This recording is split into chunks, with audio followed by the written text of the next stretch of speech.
आज माननीय सर्वोच्च न्यायालय ने जो वक्फ एक्ट के अमेंडमेंट पर पिटीशन लगी हुई थी उन पर फैसला दिया है, इंटरिम फैसला दिया, महत्वपूर्ण फैसला है। मैं धन्यवाद करता हूं माननीय सर्वोच्च न्यायालय का बैलेंस फैसला है। जो रेवेन्यू रिकॉर्ड की सेक्शन 3 और 4 थी उसके लिए मान्यता दी है और साथ में जो वक्फ मेंबर की बात थी उसमें 3 मेंबर अवश्य रहेंगे। हिंदू हो सकते हैं, सिख हो सकते हैं, ईसाई हो सकते हैं उनमें से, क्योंकि अभी तक ये आरोप था और सच्चाई भी थी, खाता न वही जो वक्फ कह दे वही सही। जिस जमीन पर हाथ रख दिया वक्फ ने उसको सही मान लिया जाता था। लेकिन अब ये माननीय सर्वोच्च न्यायालय का फैसला बैलेंस फैसला है और जो लोगों की मांग थी कि वक्फ अमेंडमेंट एक्ट पर रोक लगनी चाहिए वो माननीय सर्वोच्च न्यायालय ने रोक लगाने से पूरी तरह से इनकार कर दिया है।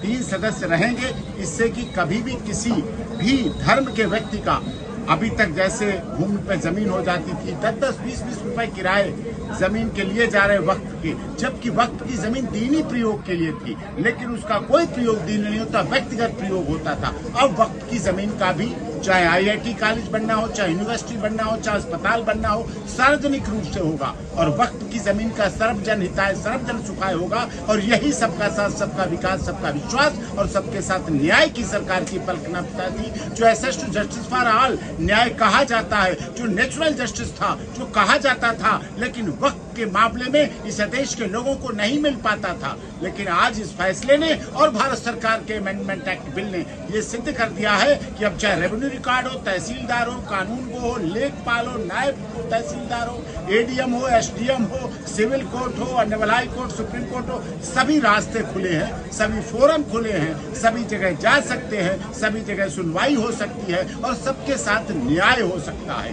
क्योंकि भारत सरकार ने केवल ये मान के कि हिंदू मुस्लिम एक्ट है, इससे अलग हटके 370 और 35 से भी हटाई थी और ट्रिपल तलाक भी पेश किया था। तब भी विपक्षी लोग सवाल उठा रहे थे, आज भी विपक्षी लोगों ने सवाल उठाने का काम किया है। जबकि जगदम्बिका पाल जी के नेतृत्व में जो कमेटी बनी थी उसमें वक्फ कानून पर विस्तृत चर्चा हुई, सभी स्टेक होल्डर को सुना गया और सारा उनका आर्टिकल पे बात हुई और सारी चीजें सामने आई हैं।